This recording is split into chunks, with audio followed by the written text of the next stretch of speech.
স্বাগত জানাচ্ছি চ্যানেল 24 এর নিয়মিত আয়োজন বিভাগীয় খবরে। ভিন্ন রকম সংবাদ নিয়ে আমাদের আয়োজন। আজ জানাচ্ছি খুলনা বিভাগের জেলাগুলোর খবর, সঙ্গে আছি মোর্শেদ শোভন। মানবিক সমাজ গড়তে নিরলস কাজ করে যাচ্ছেন কুষ্টিয়ার অবসরপ্রাপ্ত শিক্ষক নাসির উদ্দিন। পেনশনের টাকায় নিজ বাড়ির আঙিনায় গড়ে তুলেছেন শিশুকুঞ্জ, যেখানে রয়েছে মিউজিয়াম, পার্ক এবং লাইব্রেরি সহ বিরল প্রজাতির কয়েকশো বৃক্ষরাজি। গড়াই নদের পাড়ে ছোট্ট এক বাগানে খেলছে শিশুরা। কেউ পড়ছে বই, কেউ বা গাছের সঙ্গে পরিচিত হচ্ছে। এই বাগানের মালিক নাসির উদ্দিন, এলাকার মানুষ যাকে নাসির স্যার বলেই চেনে। কথা কম বলেন, কিন্তু তার চিন্তা ও কাজের খ্যাতি এলাকার মানুষের মুখে মুখে। 2005 সালে নিজ বাড়ির আঙিনায় শিশুদের জন্য বিনামূল্যে পাঠদান কার্যক্রম শুরু করেন কুষ্টিয়ার কুমারখালী উপজেলার কয়াগ্রামের স্কুল শিক্ষক নাসির উদ্দিন। 2007 সালে শিক্ষকতা থেকে অবসর নেয়ার পর পেনশনের টাকায় গড়ে তোলেন শিশুকুঞ্জ। নিজের 33% জায়গার ওপর করেন লাইব্রেরি, মিউজিয়াম ও পার্ক। এছাড়াও কয়েকশো বিরল প্রজাতির ওষুধি, ফলজ ও বনজ গাছের চারাও রোপণ করেন, যার সুফলভোগী এলাকার হাজারো মানুষ। বিশ্বকে জানার জন্যে বাচ্চা কিশোর যে যদি তারা এইগুলো জানতে পারে, সত্যিকার অর্থেই তারাও মানুষের মতো মানুষ হয়ে এখানে বিজ্ঞানের অজস্র আবিষ্কারের কথা আছে, রোবট এবং আজকে যে উদ্ভাবনী বাংলাদেশের ছেলেমেয়েরা বিদেশে প্রচুর নাম করতেছে, তারাও রোবট বানাইছে, সেই রোবট কথা বলে, সেই রোবট চলে, মানে এইসব দেখে বাচ্চারা উদ্বুদ্ধ হয়।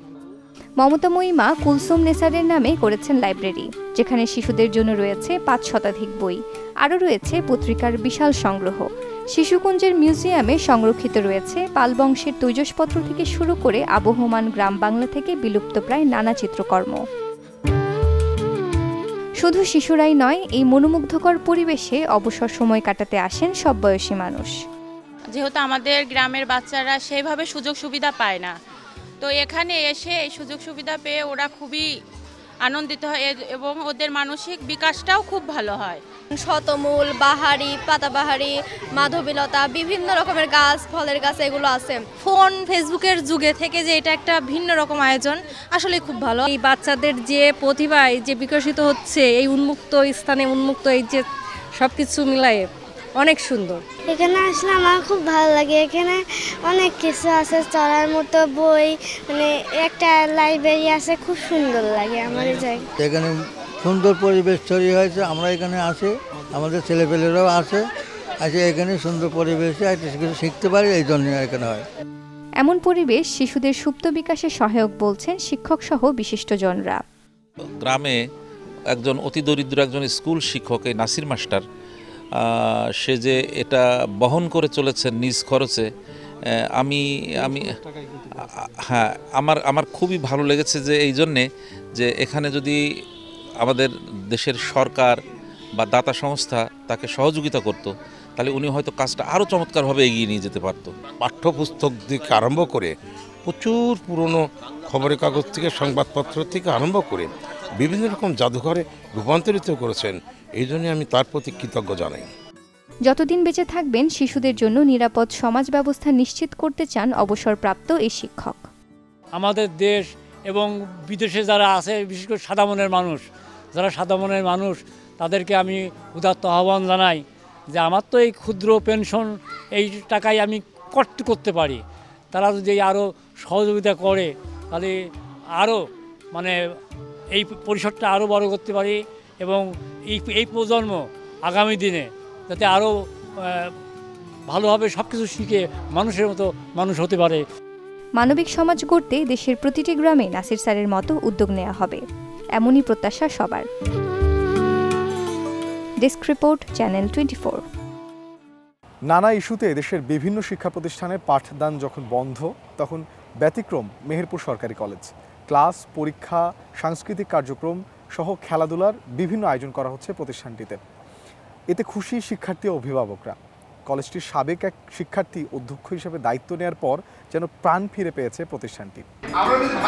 মেহেরপুর সরকারি কলেজের একাদশ শ্রেণীর দৃশ্য এটি। ড্রেস কোড মেনে ক্লাস করছে শিক্ষার্থীরা, উপস্থিতিও সন্তোষজনক। অথচ গেল কয়েক বছর আগেও এ দৃশ্য কল্পনাও করা যেত না। ধারাবাহিক ক্লাস তো দূরের কথা, ব্যবহারিকের মতো গুরুত্বপূর্ণ ক্লাসের কথা ভাবাই যেত না। এখন শিক্ষকরা নিয়মিত ক্লাস নিচ্ছেন, অনুষ্ঠিত হচ্ছে ক্লাস পরীক্ষাও। আবার কিছু শিক্ষকদের দল একটি ক্যাম্পাসে নিয়মিত তদারকি করছেন, যাতে কোনো শিক্ষার্থী ক্লাস চলাকালীন বাইরে ঘোরাফেরা করতে না পারে। স্যার আসার পর এমন কোনো খাত নেই যে খাতে স্যারের হাত পড়েনি। স্যার ছেলেদেরকে নিয়ম শৃঙ্খলার মধ্যে এনেছেন, তাদেরকে ইউনিফর্ম পরিধানে বাধ্য করেছেন।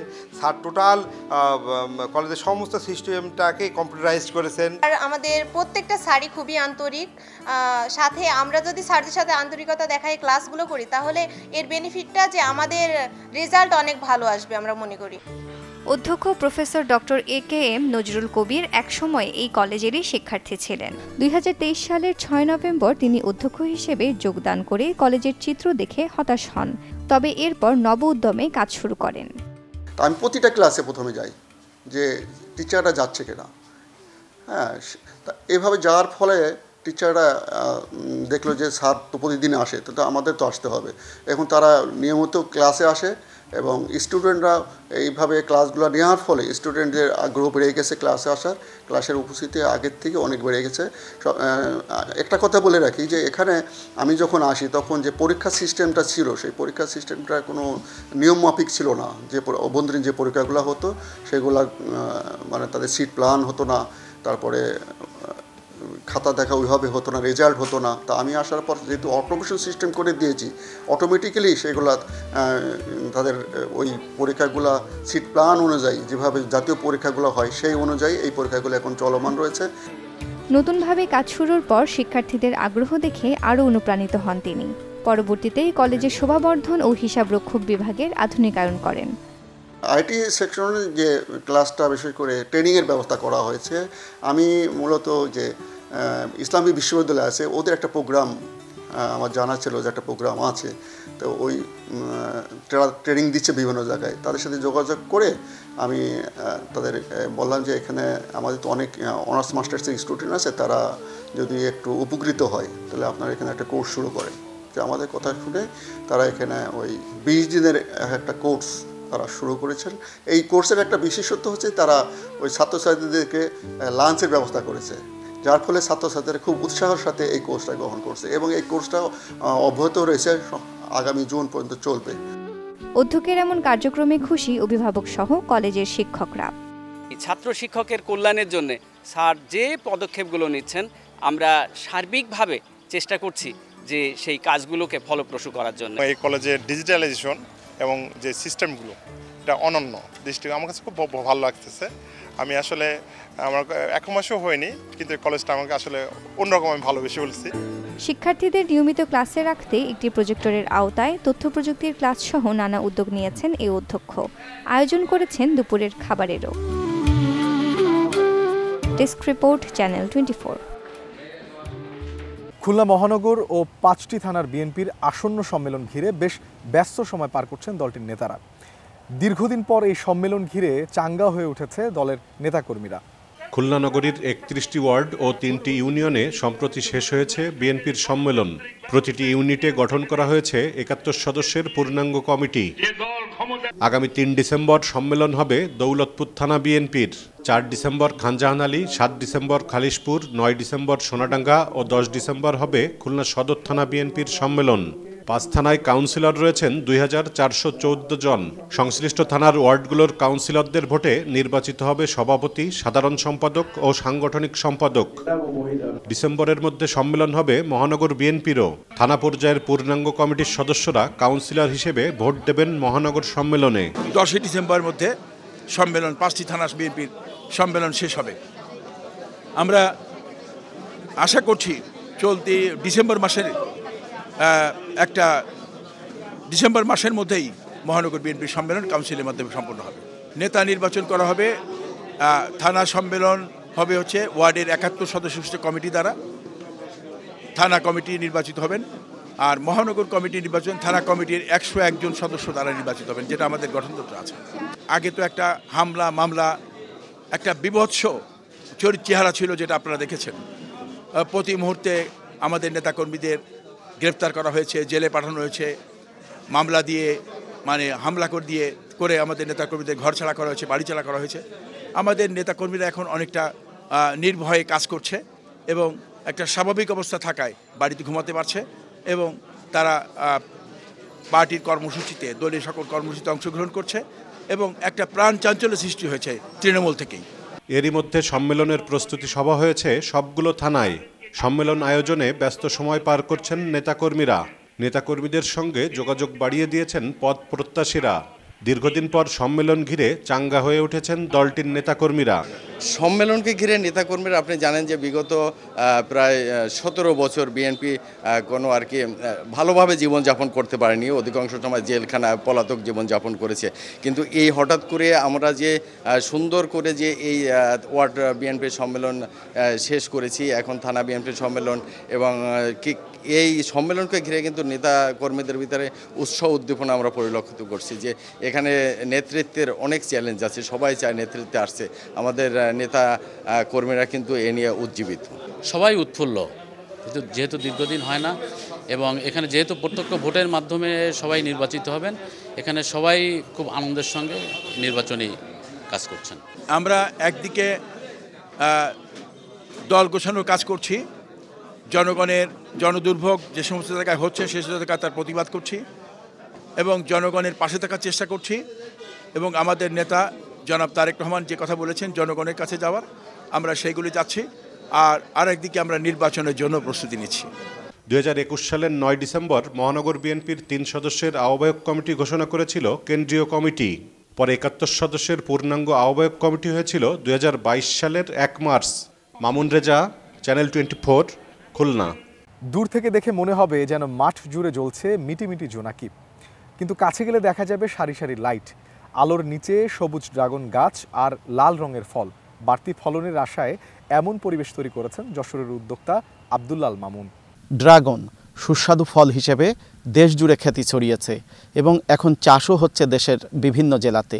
ড্রাগন চাষের সাথে আমরা অনেকেই পরিচিত হলে আজকে আপনাদের সাথে পরিচিত করব এই যে রাতের আধারে বৈদ্যুতিক বাতি জ্বালিয়ে ড্রাগন চাষাবাদ। আমি এসেছি যশোরের চৌগাছা উপজেলার নারায়ণপুর ইউনিয়নের গোয়াতুলি গ্রামে। এই গ্রামের একজন আদর্শ চাষি আব্দুল্লাল মামুন, তিনি রাতে ড্রাগন খেতে বিদ্যুতের বাতি জ্বালিয়ে তিনি চাষাবাদ করছেন এবং তিনি আশা করছেন এতে ফলন বাড়বে এবং এতে তিনি লাভবানও হবেন। আসলে কিভাবে তিনি এই চিন্তাটা করলেন এবং কিভাবে তিনি এই বৈদ্যুতিক বাতির ব্যবহার শুরু করলেন ড্রাগন চাষাবাদে, সেই ব্যাপারে একটু শুনবো। আপনার মাথায় এই চিন্তাটা কিভাবে এলো এবং কিভাবে শুরু করলেন? আমি ইউটিউব থেকে মূলত এই প্রতিবেদন দেখছি, এই চীনের যে ওয়াংডুং প্রদেশে এই লাইট জ্বালিয়ে ইউটিউবের লাইট জ্বালিয়ে ড্রাগন চাষ হচ্ছে, এই প্রতিবেদন দেখে ওখান থেকে আমি উদ্বুদ্ধ হই, আমি আমার বাগানে এই লাইট লাগানোর জন্য করি, লাইট লাগাই। আমার এখানে খরচ 1 বিঘা ভূমিতে আমার শুধু লাইটে 1 লাখ টাকা খরচ হয়, আর মাসে বিদ্যুৎ বিল আসতেছে 6-7 হাজার মতো খরচ আসছে। আর এখান থেকে আমি যে ফল পাবো অফ সিজনে, ওই অফ সিজনে মোট 3 বার ফুল আসবে। এই 3 বারে আপনার 3000 থেকে 3500 কেজি মাল আসবে।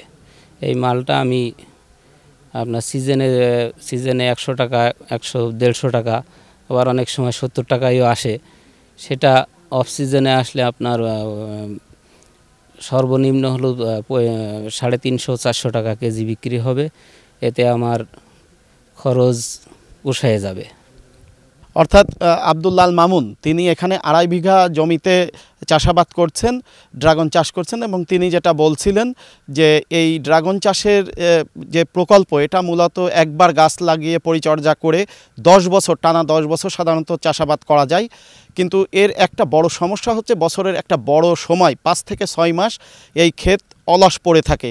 তাই তিনি চিন্তা করছিলেন যে এই 6 মাস অলস ফেলে না রেখে, আবাদমুক্ত না রেখে কি করা যায়, সেই জায়গার চিন্তা থেকেই মূলত তিনি এই বৈদ্যুতিক বাতি ব্যবহারের প্রযুক্তিটি তিনি গ্রহণ করেন এবং তিনি মনে করছেন যে অফ সিজনে এই ড্রাগন যদি চাষাবাদে তিনি সফল হতে পারেন তাহলে লাভবান হতে পারবেন, অর্থাৎ যে ব্যয়টি তিনি করছেন সেটা পুষিয়ে নেবেন খুব সহজেও। শুধু আব্দুল্লাল মামুন নয়, এই অঞ্চলের আরও অনেক চাষিরাই ড্রাগন চাষিরাই এই প্রযুক্তি ব্যবহার করছেন এবং তারা বলছেন যে তারা এর সুফল পাবেন বলে সেরকম আলামত এই ক্ষেতে তারা দেখতে পাচ্ছেন। আমরা এরকম আরও দু একজনের সাথে কথা বলবো যারা এই চাষাবাদের সাথে যুক্ত। আচ্ছা, আপনি যদি আমাদেরকে একটু বলেন যে এই যে ড্রাগন চাষের তো একটা পদ্ধতি আছেই, মানে সিস্টেম আছেই, এই বৈদ্যুতিক বাতি ব্যবহারের জন্য আপনাদের অতিরিক্ত কি কি কাজ করতে হয় এবং কি রুটিন মেনে চলতে হয়? এটা আমাদের যে বাতিটার জন্য অতিরিক্ত খরচটা হচ্ছে এর ইনস্টলমেন্ট খরচ, এটা হচ্ছে স্থায়ী খরচ। আর প্রত্যেক মাসে এটা 1 বিঘা ভূমিতে 7,000 টাকার মতো বিদ্যুৎ বিল আসে। আর এটা সন্ধ্যা 6টা থেকে, এখন শীতের সময় যেহেতু সন্ধ্যা 6টা থেকে ভোর 6টা পর্যন্ত এটা জ্বালায় রাখতে হয়। যদি আমার অফ সিজনে এটা বিক্রি হয়েছে 100 থেকে 150 টাকা, যদি এখন আমি এই সিজনে এই ফলটা পাই তাহলে 300 থেকে 350 টাকা বিক্রি করতে পারবো। তার মানে এটা 3 গুণ প্রায় চলে আসবে। তা সিজনে যদি 3.5 থেকে 4 লাখ টাকা বিক্রি করতে পারি বিঘা প্রতি, এই সিজনে আমরা অফ সিজনে এটা 9 থেকে 10 লাখ টাকা বা 11 লাখ টাকা বিক্রি করতে পারবো। আমার ছোট ভাই ইনি আব্দুল্লাল মামুন, ইনি এটা শুরু করছে, আমি এটা সহযোগিতা করে এটা শুরু করলাম। যদি এটা হয় তাহলে আমারও বাগান আছে, সেটাই আমিও এটা ইনস্টলমেন্ট করব। আচ্ছা, এই অঞ্চলে তো বেশ কিছু ক্ষেতেই আমি দেখছি যে এইভাবে এই প্রযুক্তি ব্যবহার করে চাষাবাদ চলছে। এইটাতে আপনি যেহেতু এটার সাথে যুক্ত, আপনি কতটুকু আশাবাদী? আশা করা যায়, যেহেতু আমরা অনেক ডিজিটাল চাষাবাদ আসছে আমাদের এখানে, আমরা ইউটিউব কিংবা ফেসবুক এই সব দিকে অনেক উদ্বুদ্ধ হচ্ছি। সেই কারণে আমাদের মনে করেন ওখান থেকে পরামর্শ নেওয়া যাচ্ছে এখন ইউটিউবের মাধ্যমে।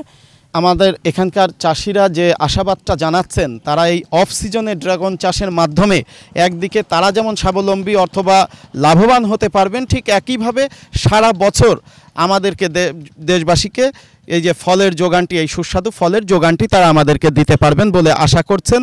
এই যে শীতের রাতে বাতি জ্বালিয়ে ড্রাগন চাষের যে প্রযুক্তি আপনারা নিয়েছেন, এটাতে কতটুকু আশা করছেন সফলতা? এই কতটা আমরা ফল এসে আমাদের গাছে শীতে তো ফুল আসে না, তা আমরা আশাবাদী যে ফুলটা মানে যে আলোটা দিয়েছি, আলোটাই আমাদের অনেক ফুল হয়েছে আর ফল হয়েছে। আর তার মধ্যে এইও ফুল দেখতেই পাচ্ছেন আপনার, ছোটো ছোটো এসে গিয়েছে। আমি একটু আরেকটি তথ্য আপনাদেরকে একটু জানিয়ে রাখতে চাই যে ড্রাগন চাষ যশোর জেলায় প্রায় কৃষি বিভাগের হিসাব অনুযায়ী প্রায় 500 হেক্টর জমিতে হয়ে থাকে, যার সিংহভাগই হয় কিন্তু এই চৌগাছা উপজেলাতে। স্বাভাবিকভাবে এই চৌগাছা উপজেলা ড্রাগন চাষের যদি যে এই নতুন পদ্ধতি তারা ব্যবহার করছে, এতে যদি সফল হয়, তা এখানকার চাষিরা মনে করছেন এই প্রযুক্তি ছড়িয়ে পড়বে আশেপাশের সব এলাকাতে। দেশি বিদেশি হাজারো পাখির কলকাকুলিতে মুখরিত নড়াইলের অরুণিমা রিসোর্ট। বছরের প্রায় 9 মাসই সেখানে দেখা মেলে হরেক রকম পাখি। এসব পাখি দেখতে দূর দূরান্ত থেকে ভিড় করেন পর্যটকরা। দর্শক, আমরা রয়েছি নড়াইলের অরুণিমা রিসোর্টে, একেবারে গোপালগঞ্জের সীমান্তে। এখানে 50 একর জায়গা জুড়ে তৈরি করা হয়েছে পাখির অভয়াশ্রম। দেশি নানা প্রজাতির পাখি সহ রয়েছে বিদেশি অতিথি পাখি। শীতের শুরুতে অতিথি পাখি আসা শুরু করে, একটু পরেই বিকাল নামবে, তখন অতিথি পাখিরা তাদের আশ্রয় ফেরা শুরু করবে। এই যে চমৎকার একটা দৃশ্য পাখির কিচিরমিচির আর বাগানের সৌন্দর্যের সাথে মিলেমিশে একাকার হয়ে যায়।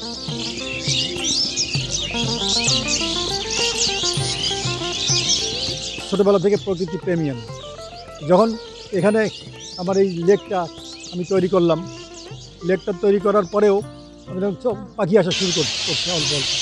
আমি চিন্তা করলাম যে যেহেতু লেকের চারিপাশে আমি গাছ লাগাচ্ছি এবং মাঝখানে আমি যেটা বড়, এখানে একটা দ্বীপ, এখানে একটা দ্বীপ, এই দ্বীপের মধ্যে যত এই গাছ লাগাচ্ছি, এই গাছে পাখি আসতে পারে। এই জন্য আমি তখন যারা জেলে এবং যারা যে ম্যানেজমেন্টে ছিল তাদেরকে বললাম কোনো পাখি আসলে কোনোভাবে পাখি যেন বিরক্ত না করে, ডিস্টার্ব না করে, বরং পাখিরা যেন এখানে ভালোভাবে বসবাস করতে পারে সেই সুযোগ সুবিধা দেওয়া। আমি এই চিন্তাটা কীভাবে যেন আমার মাথায় আসলো, আমি দেখলাম যে সেই চিন্তা করার পরে কয়েক মাস পরেই দেখি পাখি আসা শুরু করছে। পাখি যখন শুরু করছে তখন ওই জেলেরা আবার একদিন মাছ মারতে আসছে। ওই সময় পাখি হাঁস পাখি নিচে নামছে, বড় পাখি নামছে। জেলেরা আমার ফোন করছে ঢাকায় যে স্যার পাখি খাবেন নাকি, পাখি মারি? তখন আমি বললাম তোমরা একটা পাখি যে মারবা তাকে একটা করে গুলি করা হবে। তারপর তো এরা বসলো, তখন থেকে এরা কিন্তু এই পাখির একটা মেন কারণ হচ্ছে পাখি চাই প্রোটেকশান। এই প্রোটেকশানটাই যে ইম্পর্ট্যান্ট। এখানে শুরু থেকে আমি পাখির প্রোটেকশান দিয়েছি, যে কারণে আজকে পাখির অভয়াশ্রম হয়েছে।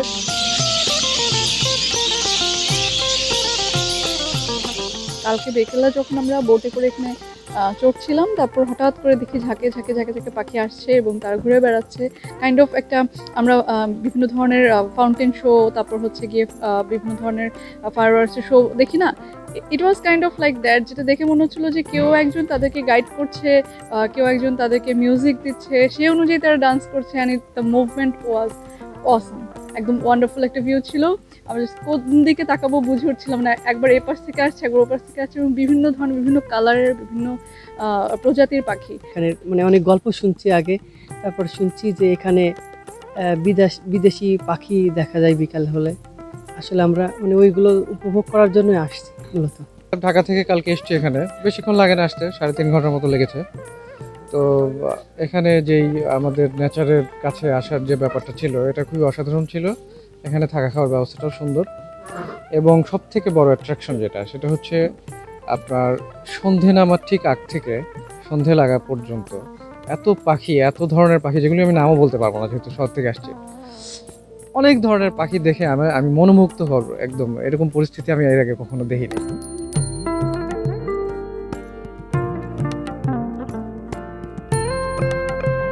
অনেক ওয়েবসাইটে পাখির ভিডিও দেখতেছি, তো সেই পাখির ভিডিও দেখে আমি গতকাল ঢাকা থেকে এখানে এসেছি সন্ধ্যাবেলা অরুণিমা রিসোর্টে। তো এসেই সন্ধ্যাবেলায় আমি পাখি দেখলাম আর কি। সন্ধ্যার থেকে আমি যদি আজকে ভোরের অভিজ্ঞতাটা বলি, এটা অনেক বেশি সুন্দর। কারণ আমি যেখানে ছিলাম, পাখিগুলো যেখানে বসে, আমি তার পাশেই আমার রুমটা ছিল। তো আমার ঘুমটা মূলত ভেঙেছে পাখির ডাকে আজকে। তো সেই সময় ভোরবেলা থেকে একটা কুয়াশার একটা আবহাওয়া, সেখান থেকে আবার হচ্ছে পাখির ডাক, তো এই একটা মিক্স যে আবহাওয়া, সব মিলায়ে মানে এনভায়রনমেন্টটা অনেক বেশি রিফ্রেশিং অ্যান্ড রিল্যাক্সিং। প্রচুর পাখি, প্রচুর, যেটা না দেখলে এখানে দাঁড়ানোই পাখির জন্য, এবং আমরা পাখি দেখেই আমরা সন্তুষ্ট বোধ করি বেশি। প্রতি বছর এখানে পাখির যে মেলা বসে, তো বোধ করি সারা দেশের প্রকৃতিপ্রেমীরা বা পাখি প্রেমী যারা, তারা এখানে এসে উপকৃত হবে না বা আনন্দিত হবে না, এরকম মানুষের জুড়ি মেলা ভার। আমি চাইবো যে এরকম আমাদের দেশের আনাচে কানাচে যেখানে অতিথি পাখির সমাগম ঘটে, সেখানে সবাই তারা যেন নিরাপদে আসতে পারে, থাকতে পারে, সেই চেষ্টা অব্যাহত থাকবে।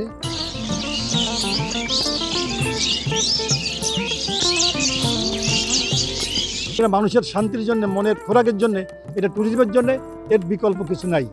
অনেকে যখন আসে এখানে ঘোরে, মানে আত্মহারা হয়ে যায়। আমার এই পাখি দেখে অনেকে গল্ফ খেলতে চলে আসে, এমনি তো আসেই। তো পাখি এই জন্য আমি বলবো, পাখিকে আপনার বাসায় যদি পাখি পড়ে, পাখির জন্য বাচ্চারা না পিটায়, না মারে, তাহলেই হলো। এটাই মেন, আর কিছু না। আর পাখি যদি খাবার চায় না, এরা কিন্তু করতে খেয়ে আসে।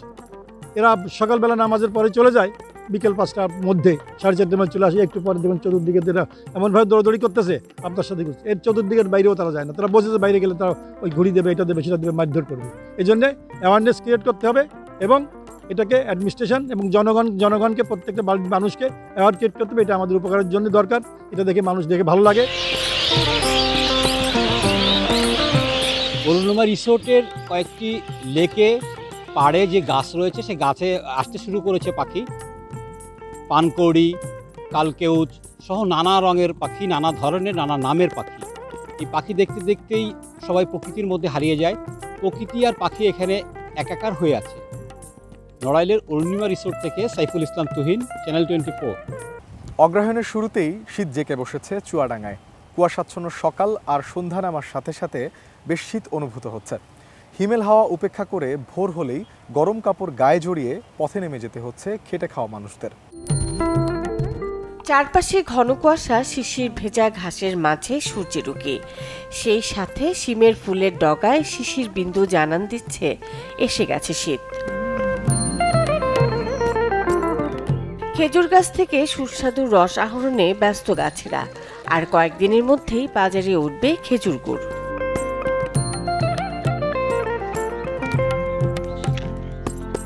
এখন ধরেন রস হচ্ছে কম, এরপরে আরো রস বেশি হবে, তখন গুড় আমাদের বেশি হবে। এখন আমরা এই গুড় জ্বালাচ্ছি, গুড় করবো, গুড়টা পাটালি গড়াবো, গড়ি বিক্রি করবো।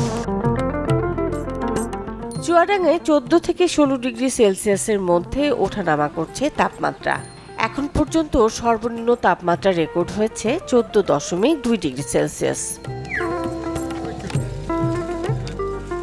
হিমেল হাওয়া উপেক্ষা করে ভোর হলেই গায়ে গরম কাপড় জড়িয়ে পথে বের হতে হচ্ছে খেটে খাওয়া মানুষদের।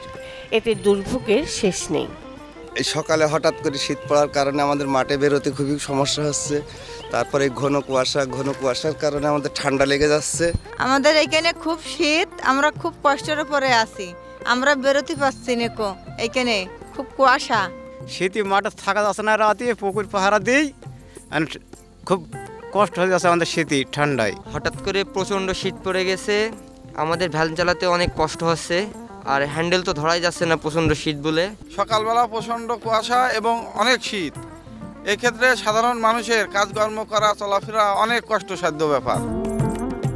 চুয়াডাঙ্গা আঞ্চলিক আবহাওয়া পর্যবেক্ষণাগার কেন্দ্রের তথ্য বলছে ডিসেম্বরে আরও বাড়বে শীত। নভেম্বর মাসের দ্বিতীয় সপ্তাহ থেকে চুয়াডাঙ্গায় শীত পড়া শুরু হয়েছে। এই সময় চুয়াডাঙ্গার সর্বনিম্ন তাপমাত্রা রেকর্ড করা হয়েছে 14.2 ডিগ্রি সেলসিয়াস। আগামী কয়েকদিন চুয়াডাঙ্গার তাপমাত্রা 14 থেকে 18-র ভিতরে ওঠানামা করতে পারে এবং এই সময় মধ্যরাত থেকে সকাল পর্যন্ত হালকা থেকে মাঝারি ধরনের কুয়াশা পড়তে পারে। ডিসেম্বর থেকে শৈত্যপ্রবাহ বেড়ে যাওয়ার সম্ভাবনা আছে।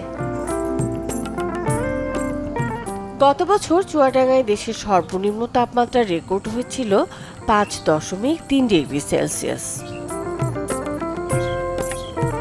Desk report, channel 24। এই ছিল আজকের বিভাগীয় খবরে। আগামীকাল ভিন্ন স্বাদ ও নতুন গল্পে আবারও হাজির হব, সাথেই থাকবেন।